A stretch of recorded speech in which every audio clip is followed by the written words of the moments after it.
Everybody has some notion of being an entrepreneur, maybe 10%. Some people are 90%. In my case, I was hopeless. I was selling ads in the Daily Bruin. I had the first vending machines in Kirchhoff Hall, if you can imagine that. Now it's a very sophisticated operation. Made absolutely no money doing it, but I had hopes. But most people are around 50-50. Maybe I'll do it, maybe I won't, because it's quite a risk-reward thing. You read about Zuckerberg. How many of you have seen The Social Network movie? It's really pretty nifty. I mean, I'm not a movie person at all, but I really got a lot out of it. That's skyrocket stuff, you know, youngest billionaire in the world and all that. The more realistic entrepreneur strategy, I think, is finding a small to medium-sized company that isn't doing very well, that's in an estate, or that the founders doesn't have any kids and doesn't have anybody to turn it over to, where you can be the young, energetic person that they're looking for to take the business to the next level. And what you do is what I did. If you don't have enough money to buy in yourself, you set up the structures so that you say, okay, if I double the value of this company, I should make X. Now, in my days, way back when, $1 million was a lot of money, and I said, if I double it, I want $1 million. It was $10 a share to get to 20. And it went to 160. That was good. But if you have a stake in the ground where you don't get anything if you don't improve the company, but where you get enough to make you change your jobs from some prestigious organization like Edelman or a service organization that, you know, where you've got a nice, I mean, I had a nice corner office downtown LA, view the sunset from up high. I had a couch, you know, and I left it for a second-story factory office overlooking the mobile station in Evanston, Illinois, in the middle of winter. And it's so cold there that the hoses I had in Santa Monica were a different plastic, and when the moving van unloaded, they shattered. And I said, boy, I must really want to be an entrepreneur.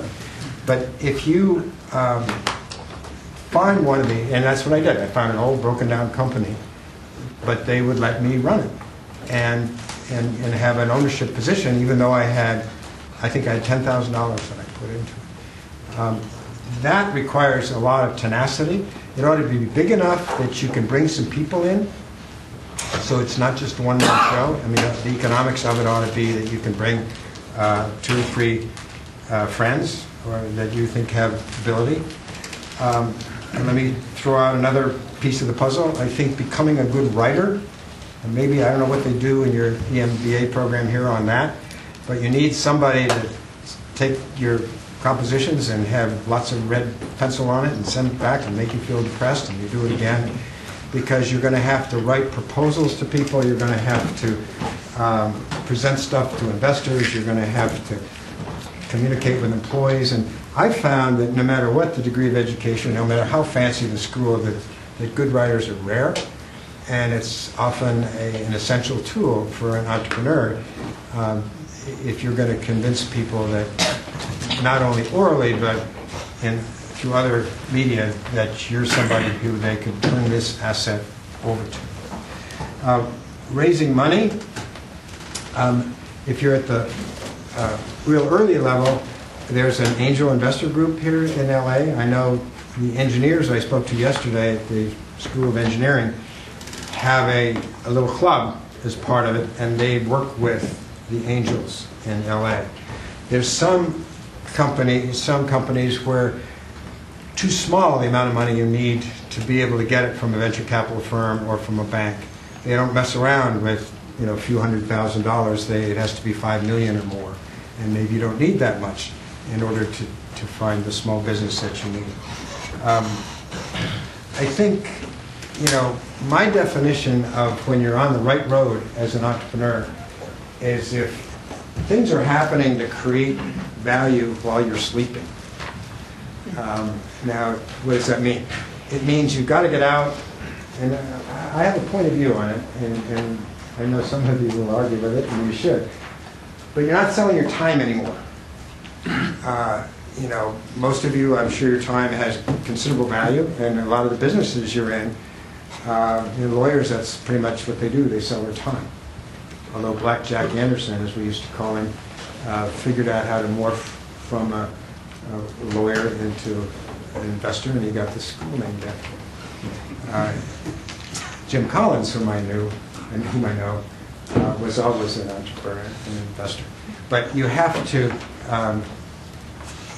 have some entity that you have an ownership part in that is going all the time, even when you're not there. The ultimate thing, I remember when we opened our Singapore operation, we had stuff in Europe and we had 2 factories in China. I said, now it's really working when I'm sleeping, because they're physically up.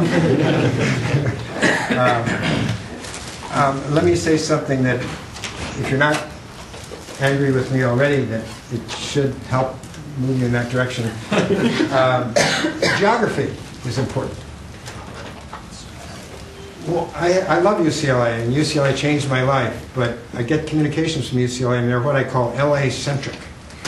And now I live in Chicago and New York because I couldn't do without either one of those cities in my life because of what I like to do in terms of the arts and so on. I'm not bashing Dorothy Chandler's operation down there, but you have to realize that the economic activity of this country transcends California in a major, major way. How many of you live back east? All right, I will cut this one short because we've got 2/3 on that. But I think particularly on entrepreneurial stuff, small companies, you might take over. The reason I went to Evanston from Santa Monica with a sailboat in Marina Del Rey and a horse up in Malibu is because that's where that company was. So you have to be willing to look around and open your eyes geographically. Who are the investors? Well, there are investors here in LA, but there are more of them, I promise you, in New York. And to be an entrepreneur, you have to develop a network. And your network ought to be a national network, not just an LA network. This isn't to say that you can't do it just with an LA network and LA companies and all that. Many people have. But your odds are better. This is all about odds. It's all about positioning yourself in this one life you have to where you maximize the odds of coming into contact with the kind of ideas, the kind of people, the kind of money that allow you to be an entrepreneur. And finally, China and India. I just got back from around the world trip. I go to Bulgaria twice a year, and I usually try to make something interesting on the back end of it. This time I continued on around and stopped by in Chongqing. And any of you ever been to Chongqing? Do you know what the population of that municipality is now? I just know it's huge. 34 million people. 34 million. Think about that. The Ford plant there has doubled in 5 years. So those of us who think they can be LA-centric or even US-centric are going to be very surprised and disappointed and have some eyes open over the next 10 years. I try to get my kids to learn Mandarin because I started going over there in the 80s. But you've got to put that into your thinking if you're going to be an entrepreneur. That's about all I can say about that. As to the segmented career, and then I believe it or not, I'm going to stop. I first heard about a segmented career when some older guy like me came into my engineering class, and he said, you don't have to do one thing all your life. You can think these days, particularly now that we're living longer, about a segmented career. And that does 2 things for you. One, it helps you invest your time in broadening yourself, thinking that it might lead somewhere. If you're interested in the arts, if you're interested in helping other people, I ended up in a very do-gooder kind of mode for the last 15 years, and I wrote a book about it called Make a Difference, and it was moving people from dependency to self-sufficiency, which we did in Illinois from 650,000 to 80,000, which is a 90% reduction in wealth building. That kind of thing, if you think you might actually do it, it helps you while you're laying the path in your first segment because it adds meaning to your broadening, the arts activities you do or whatever it is. It's a very, very realistic thing to do, and particularly if you're an entrepreneur, because then you can retire at an earlier age if you're successful and have a lot of good years to do the segmented career. I have a friend who was a lawyer who always wanted to be a client. How many of you are lawyers? Well, that's good. I could do lawyer jokes if I want. What would happen if you had men down and all that stuff? There's a businessman I know who's now a pastor, went back to divinity school, a hedge fund executive who's now a filmmaker. Myself, I'm a businessman who became involved in politics and do-gooder stuff. So, but I do recommend getting financial independence first. Because the unfortunate thing about fun stuff, whether it's boat building or horses or do-gooders, is you can't live on it usually.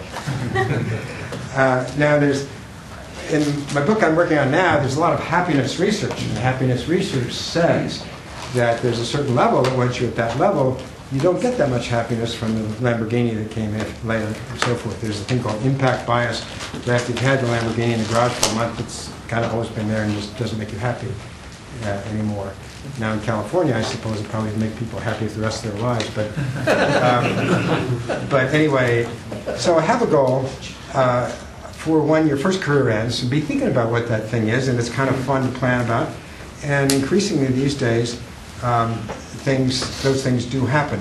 And it comes out of the same network. In fact, when I had sold my company, and some friends of mine who were on the board of New York City Ballet said, how would you like to be the general director of New York City Ballet? We need a long-range plan, we need a marketing department, we need this.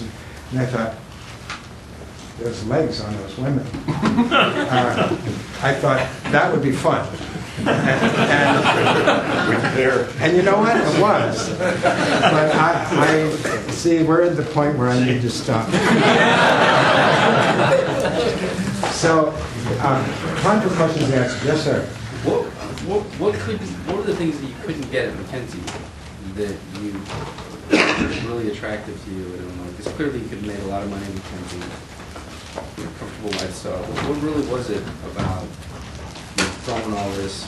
I mean, obviously you knew you could potentially come back, but and then in relation to that, how are you different from the folks at McKinsey in terms of that mindset? Well, there's a spectrum of folks that get attracted to a top consulting firm. I call it compulsive neurotic achievers, and that's what they look for. And usually it shows up they've gone to a good business school and so on. And some of them are happy with the intellectual academic aspect. And there is quite a bit of that goes on. I mean, it's kind of halfway between business and university, the way I looked at McKinsey. By the way, I'm still a great fan of McKinsey. I'm going to the alumni reunion, the Christmas party in New York. You won't find me saying anything bad about it. And I want you to interpret it this way. But what you're doing is you're going into board meetings, and which you start doing at early age. At McKinsey, if you're not in the board meeting of the company, you probably shouldn't be serving it because it's a strategic firm. It's ideas, thinking about where the business ought to be. And I watch those guys who are running the company and say, damn it, I can do that. And pretty soon I said, well, I don't want to be the guy off stage that's feeding them the lines. I want to be the guy on the stage that's actually running the business. And I kept saying, to myself, this is the only life I've got, and how can I be in business without ever having been a CEO? That seems like, well, there's some analogies there that I won't use here, but anyway, is that helpful? Yeah. And also, you make a lot more money as an entrepreneur. That wasn't the driver, though. The number one driver was wanting to build an organization where I was the leader. It has to do with being breastfed, bottle fed.